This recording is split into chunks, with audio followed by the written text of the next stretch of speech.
Book of Joel, chapter 3, Bisaya version.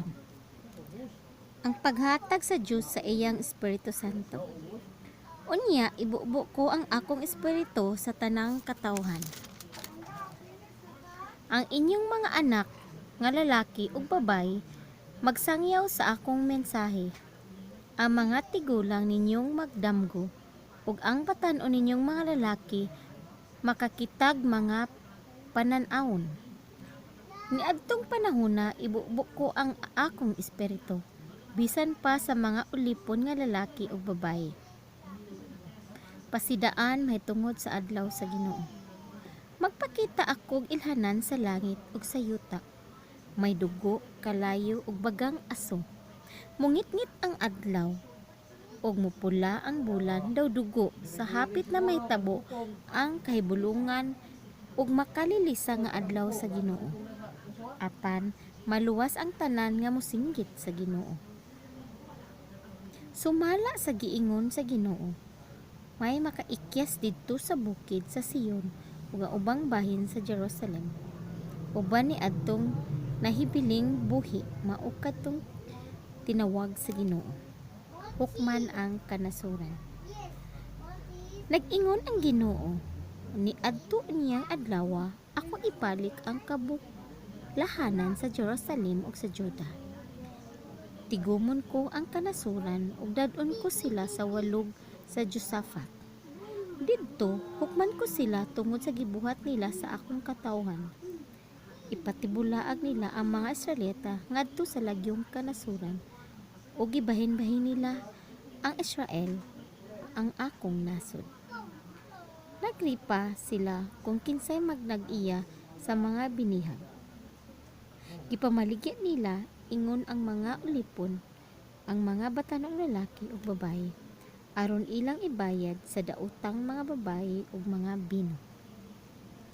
O Tiro, Sidon ug Pilistia, unsa may inyong giandam alang kanako? Aduna ba kamoy ikabayad kanako? Kung aduna, pabayron ko kamo dayon. Gisakmit ninyo ang akong mga plata ug mga bulawan ug gidala ninyo ang akong mga bahandi ngadto sa inyong mga templo.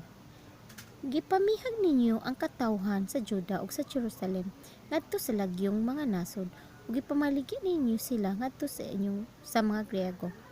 Busa karon, kuhaon ko sila gikan sa mga dapit diin ninyo sila gipamaligya. Hinuon, kung anha kaninyo ang inyong gibuhat ngadto kanila ug gibaligya ko usab ang inyong mga anak ngadto sa taga Juda aron maligya usab ngadto sa Sibiya, usa ka nasod nga layo kaayo. Ako ang Ginoo maoy nagsulti niini. Ipahibalo kini sa mga kanasuran. Pangandam kamo sa gubat, tawga ang kasundaluhan, tiguma silang tanan ug sulong kamo. Himo ang mga espada ang inyong mga punta sa daro ug himo ang mga bakaw ang inyong mga galab. Bisan ang mga luyahon kinahanglan makig-away. Pagdali, duol kamong tanan, silingang kanasuran ug pagtigom kamo didto sa walog. O Ginoo, pakanauga ang gamhanan mong kasundaluhan. Kinahanglan nga mangandam ang mga kanasuran ug moadto sa walog sa paghukom. Didto ako, ang Ginoo maghukom sa tanang kasikbit nga kanasuran. Daotan sila kaayo, busa galabas sila sama sa trigo panahon sa ting-ani. Ug pigsaa sila sama sa ubas diha sa pug-anan hangtod sa mubuhagay ang bino. Linibo ang katawhan sa walog sa paghukom. Ug didto hapit na gayud moabot ang adlaw sa Ginoo. Mungit-ngit ang adlaw ug ang bulan ug dili na mohayag ang kabituonan. Mga panalangin sa Juda. Mosinggit ang Ginoo dito sa bukid sa Siyon. Modahunog ang iyang tingog dito sa Jerusalem. Mukurog ang yuta ug ang langit apan panalipdan niya ang iyang katawan. Unya masayod ka o Israel nga ako mao ang Ginoo nga imong Dios. Nagpuyo ako sa Siyon, ang balaan kong bukid. Ang Jerusalem mao ang balaang syudad ug ang mga langyaw dili gayud makabantog kanako. Niadtong panahona, ang kabukiran mulukop sa mga parasan. May mga baka na unya sa kabungturan ug daghan ng tubig sa tibuok Juda. May suba nga nagdagayday gikan sa templo sa Ginoo ug patubigan niini ang walog sa mga akasya.